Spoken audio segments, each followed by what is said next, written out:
So now that we found, we used the Pythagorean theorem, just a review of the Pythagorean theorem, now we're going to use the Pythagorean theorem to find the distance between any two given points.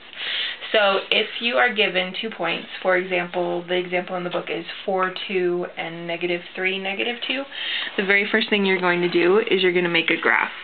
So make a graph, and you're going to find the points 4, 2, 1, 2, 3, 4, 1, 2, and you're going to find the point -3, -2.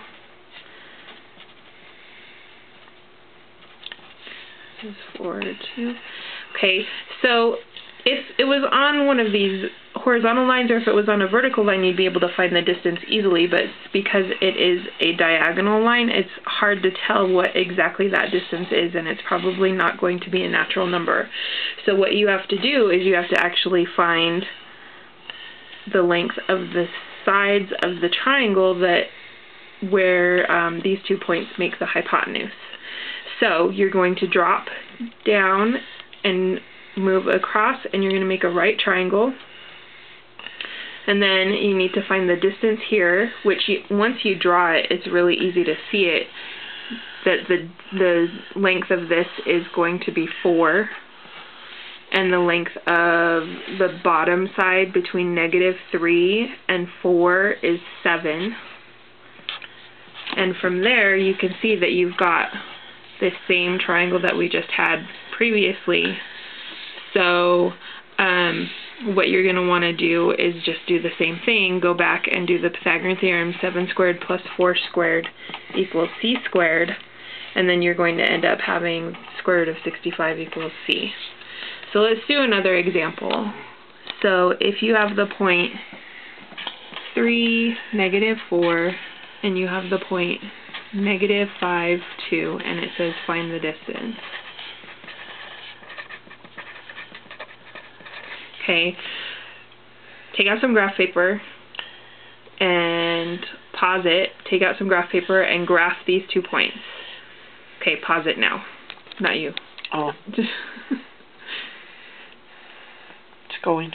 Okay, so now that you've unpaused it, you should have your points drawn, and you should have drawn 3, -4, and you should have drawn -5, 2.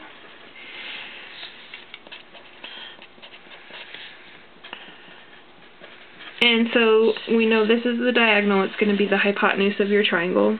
It doesn't matter which way you draw your triangle. You can draw your triangle this way, or you could draw your triangle this way. Either way it will work, because you're going to get the same distance. So here's my right triangle. The length of the bottom between -5 and +3 is 8 units. You can count it, or you can just do the math, 3 and -5. Then the distance between 2 and -4 we can see is 6 units. Okay, so now we have our A and our B, and we just need to find our C. So a squared plus b squared equals c squared. 6 squared plus 8 squared equals c squared.